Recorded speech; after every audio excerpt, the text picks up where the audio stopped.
Assalamualaikum warahmatullahi wabarakatuh. Apa kabar teman-teman? Saya harap kalian baik-baik saja di rumah.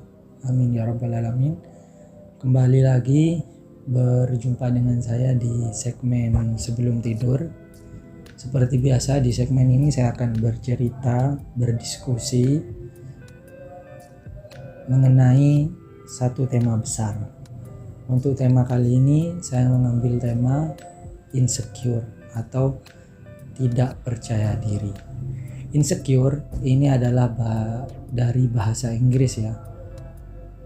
Dari bahasa Inggris yang berarti tidak aman atau lebih tepatnya merasa tidak percaya diri. Insecure ini sudah menjadi hal yang maklum ya. Yang sama-sama kita ketahui, istilah ini sering dipakai oleh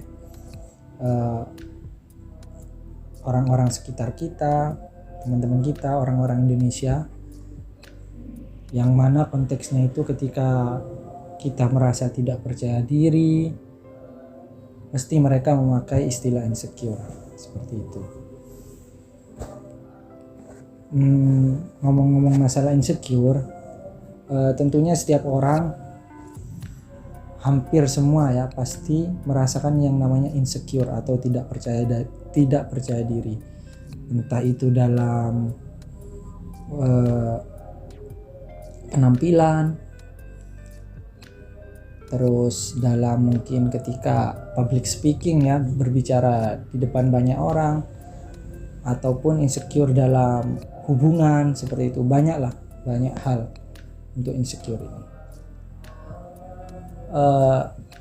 Ingat-ingat masalah tidak percaya diri atau insecure, saya juga dulu mungkin hingga sekarang ya, dulu sempat pernah saya berada di level insecure tingkat tinggi, yang mana ketika insecure itu, ketika saya merasa merasa tidak percaya diri itu, saya benar-benar berada di level yang paling parah lah. Insecure-nya, tidak percaya dirinya itu berada di level paling parah. Bahkan jangankan tampil di depan halayak ramai, saya ajak untuk angkat tangan atau menjawab suatu pertanyaan itu tidak pernah sepertinya. Iya, tidak pernah.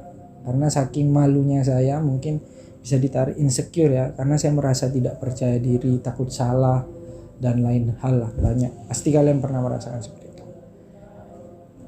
Sampai suatu saat itu saya pernah oleh kedua orang tua saya, tapi yang paling mendekat saya itu adalah ayah.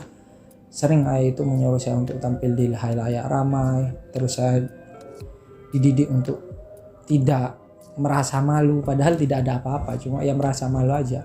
Ketemu orang-orang asing merasa malu, ya mungkin lebih ke introvert ya saya dulu.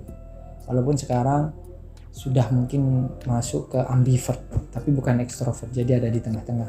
Jadi yang kalau kalian tidak tahu ya, ada introvert, ada extrovert ya, yang kalian tahu. Tapi juga ada ambivert. Ambivert itu pertengahan antara extrovert dan introvert. Kadang suka diem, kadang juga terbuka ngobrol. Jadi tergantung suasana ya, seperti itu. Saya berada di titik itu sekarang. Ketika itu ayah saya mendidik saya, selalu mendidik saya, memaksa saya, hingga adalah suatu kalimat yang membuat saya itu terhentak kaget. Saya tidak bisa menyebutkan kalimat itu. Akhirnya Akhirnya saya mempunyai pemikiran, memang kalau saya terus begini, malu seperti ini. Dan saya pikir juga ketika mendapat kalimat itu, malu saya emang berada di level gak jelas ya. Kalian pasti pernah kan merasa kayak malu aslinya. Ada orang itu, ada orang saya malu. Contoh kalau kita dalam segi penampilan mungkin malu, wajah saya masih berminyak. Kalau perempuan mungkin seperti itu ya, wajah saya berminyak, rambut saya nggak berantakan nggak gitu. Kalau yang laki-laki mungkin saya salah nggak ya yang ngelakuin ini, saya salah, seperti itu. Mungkin itu ya yang dirasakan sebagian kecil ya teman-teman, seperti itu. Nah, ketika berada di titik itu, kemudian saya berpikir, ketika saya kelas 3 SMP waktu itu, ada suatu acara. Saya kebetulan ikut komunitas ya, suatu komunitas bahasa seperti itu, komunitas bahasa Inggris. Kemudian ada acara yaitu tamu dari Republik Ceko Saya dulu belajar bahasa Inggris, tapi untuk ngobrol itu saya nggak berani, diem aja. Cuma saya paham lah, setidaknya ada di langkah paham. Cuma ngobrol saya belum sampai ke sana karena ya malu, terus ya karena jarang praktik juga kan, tambah membuat kita nggak pede karena takutnya salah, takutnya nggak paham seperti itu. Ini saya tamu dari Republik Ceko itu menawarkan, tapi pakai bahasa Inggris ketika itu. Siapa yang mau maju, who want to come forward gitu, kalau nggak salah kurang lebih lah, pokoknya siapa yang mau maju angkat tangan untuk baca seperti itu membaca suatu teks apa itu, baca teks bahasa Inggris. Kemudian saya maju, oh bukan baca, perkenalan. Kemudian saya maju perkenalkan diri. Saya juga membawa kertas ya, karena saya juga sebelum itu memang sudah membangun ya agar saya bisa percaya diri, tidak canggung di depan umum seperti itu. Akhirnya saya disarankan membawa kertas. Disarankan membawa kertas, takut lupa, takut ngeblank di depan. Akhirnya saya bawa kertas ke depan, saya ngomong, saya memperkenalkan diri. Ketika itu adalah pertama kali saya melawan ya, pertama kali saya melawan rasa ketidakpercayaan diri saya, sampai kaki saya bergetar, tangan saya bergetar. Ketika itu ya putra putri, jadi memang laki-laki dan perempuan ya anggotanya, apalagi ada perempuan, saya tambah malu. Sampai ada yang bilang, itu salah satu teman saya yang perempuan bilang, Cak, kan dulu panggilnya Cak ini, Cak jangan sampai bergetar kakinya seperti itu, karena itu komunitas ya, ada yang adik kelas. Akhirnya itu, Cak malu ya, Cak tegang ya, seperti itu. Akhirnya ya saya tetap saya lanjutin. Kemudian diapresiasi lah oleh orang Republik Ceko itu karena saya berani, karena waktu itu belum ada yang berani seperti itu. Kebetulan belum ada yang berani, dan saya pikir inilah kesempatan saya. Lah setelah kejadian itu, dari sanalah saya mulai berusaha pede, terus mencoba. Ya pasti ada malunya, tapi coba dalam pede dalam segi segala hal ya, dari penampilan. Yang mulai membenahi, kalau sekarang saya cenderung apa adanya lah. Yang penting kan pede. Ada juga yang sudah mungkin penampilannya sudah bagus, ganteng, tapi karena tidak pede akhirnya jadi aneh gitu kan. Itu banyak yang seperti itu ya, kaum perempuan juga, kaum laki-laki juga ada yang seperti itu. Ya setelah itu, kejadian itu yang tamu Republik Ceko, saya terus membangun terus. Saya berperang dengan diri sendiri hingga di masa kuliah juga terus ya pede. Deg-degan itu pasti. Insecure kadang-kadang emang muncul di pertengahan, ketika kita entah mau tampil di depan, mau ketemu seseorang, mau ketemu orang penting, mesti ada rasa deg-degan lah, ada rasa deg-degan seperti itu. Ya itu kisah saya sih dulu. Insecure itu mungkin insecure dalam segi apa ya, dalam segi halayak umum ya, ramai. Saya juga ke penampilan juga insecure, kalau dulu rambut kadang-kadang ditata. Jadi kalau penampilan saya menurut saya pribadi belum perfect, saya mau ketemu wanita atau ketemu orang-orang penting itu malu. Bahkan saya cenderung kalau ada tamu saudara itu salaman kemudian kembali ke kamar seperti itu, nggak sampai duduk. Cuma kalau sekarang sudah dilatih duduk, dilatih pede berbicara dengan yang lebih tua, yang lebih muda, akrab yang lebih muda, bercanda dengan yang lebih tua, dengan tentunya dengan sopan santun dan lain sebagainya. Banyak hal seperti itu.